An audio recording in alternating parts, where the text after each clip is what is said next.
I am Ed Abad of Estru, that is, the Dagda of Druidry of the Tuatha De Danann, and Rua Ruafsa and Yoe Olahir are my 3 names. This is a passage from the story in the Yellow Book of Legend. It is called How the Dagger Got His Magic Staff. The sentence is a useful summary of the main attributes of the Dagda. The Dagda simply means good God, and isn't so much a reference to his moral character, but the greatness in his ability and status among the other Celtic gods. He is also called the god of Druidry, not only showing who he is a patron of, but also showing his role in the pantheon. The first name mentioned is Eid Abad of Estru, which translates to mean lustful fire of mighty streams. This name shows the association of the Dagda with fire, as well as his consuming nature, like fire. The association with streams could be a reference to his relationship with Bon, or just comparing his power to a raging stream or river. The second name, Rua Ruasa, which means Red One of Great Knowledge. The name is mentioned in the text, the fitness of names, saying, Ruad Ruasa, of the great science. That is, 'tis he had the perfection of the heathen science, and 'tis he had the multiform triads. This passage makes the meaning of the name fairly clear. It refers to the Dagda as a great and wise academic. The third name, Yoe Olahir, which means Great Horse Father. The name is also mentioned in the text The Fitness of Names, which says, Yoe Olahir, that is, greater was he than his father, or Olahir, a great father to the Tuatha De Danann was he. The reason for this title and the name in general seems to share similarities to the title of Odin of Olavather, which means All-Father. This can show the Dagda in being a similar fatherly position like Odin is sometimes depicted among the Aesir. There is another important aspect of the Dagda, his true name. This is a story that discusses it. As he went along, he saw a girl in front of him, a good-looking young woman with an excellent figure, her hair in a beautiful tresses. The Dagda desired her, but was impotent on account of his belly. The girl began to mock him. Then she began wrestling with him.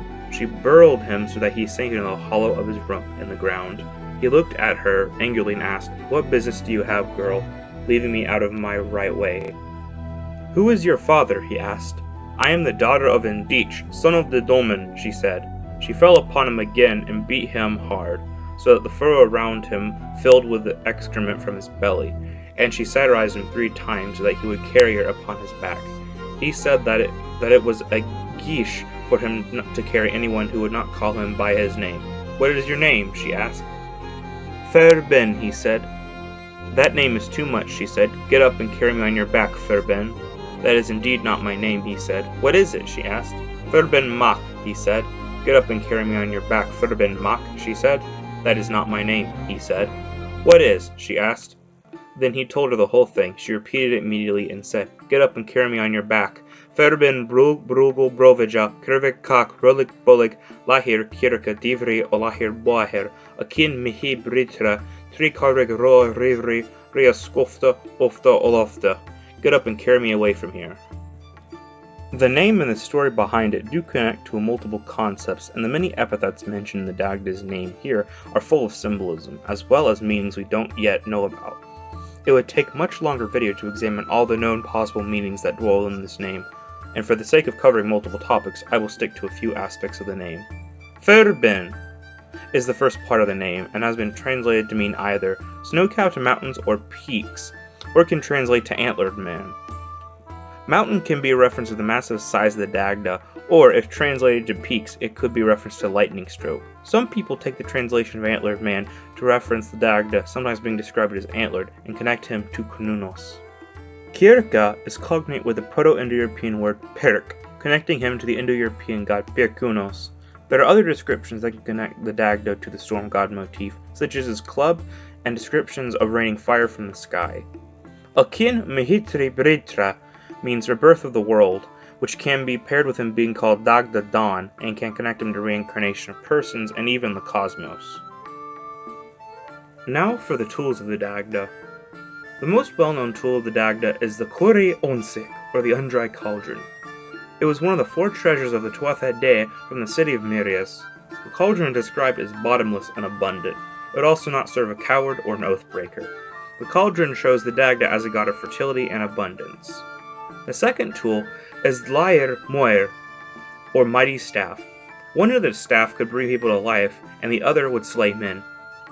In the story of the origin of the staff, he got it from a trio of men and ended up killing and reviving them. The staff symbolizes the Dagda's power over life and death, and links him with the transmigration of the soul. The third tool is the Liatanu, which can be translated to mean harmony and is the Dagda's harp. On the harp, he would play four-angled music which controlled the seasons, ordered battles, and he could play the music of emotion such as joy, sorrow, and even dreaming. He used the harp to stop the sun for 9 months when it got born pregnant with hÓgáin. The harp shows the Dagda as a god of time, his power over war, and his role in the emotions of men. The character traits of the Dagda. Wisdom. The wisdom of the Dagda is shown in his role as a chief, his association with the cauldron, as well as his role as an advisor to Luke during war. He is also shown as a king later on. He has strategic wisdom where he controls war with his harp and weds the Morgan to get an advantage in the second battle of Mount Kirid. Generosity. His generosity is shown in how he acts towards others, in many stories upholding hospitality even if it puts him in a predicament. He holds the undried cauldron and gives accordingly to all worthy souls, as well as acts as a symbol of abundance. His brug is said to have 3 trees always in season and full of fruit, an eternal spit roast, and a giant vessel of liquor.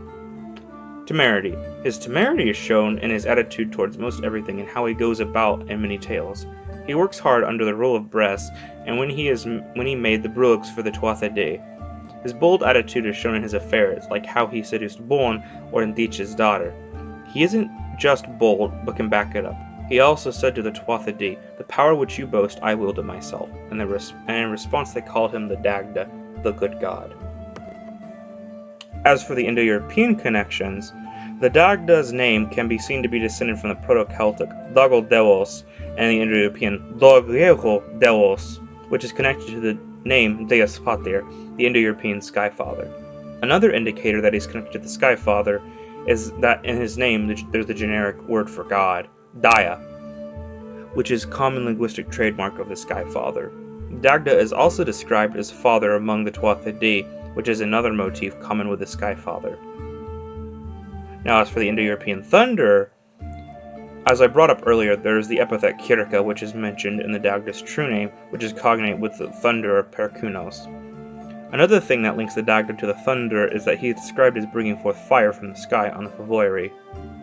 There is another story in Magmyrthin, where the Dagda battles an octopus, which symbolizes the thunder's motif of the serpent battle.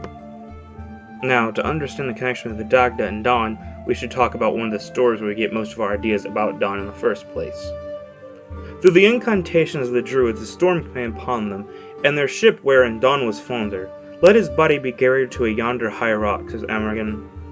"His folk shall come to this spot," so hence is called Tech Dunnen, and for this, because according to the heathen, the souls of sinners visit Tech Dunnen before they go to hell, and give their blessing, ere they go, to the soul of Don. But as for the righteous soul of a penitent, it holds a place for them afar, that is not borne astray.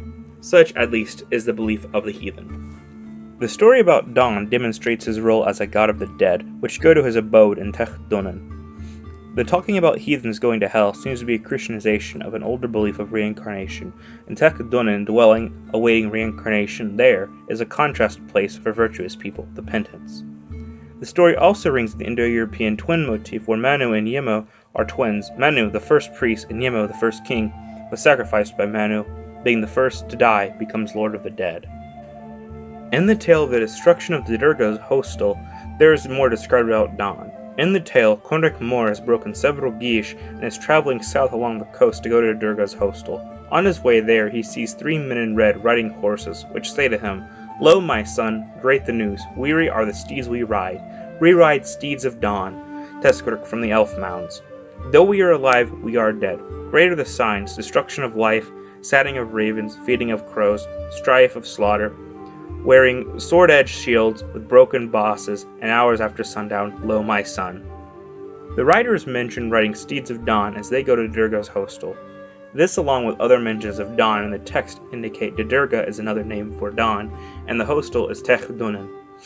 The description of Don as a god involved with the dead, as well as the fact that the name Durga means the red god, are both traits of the Dagda as he's described. as he can kill with one blow of his staff, and is described as red in multiple epithets.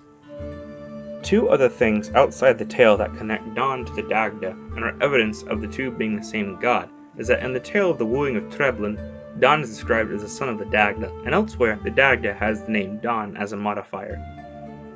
According to folklore in Limerick, if the clouds were over Donn's sacred hill, Connaught he was gathering them together to make rain, and if there was a thunderstorm, Donn was riding his horse to the sky.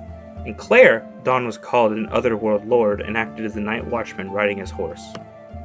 The folklore about Donn as a weather god strikes as another commonality, acting as more evidence of the inclusion of Donn as the Dagda.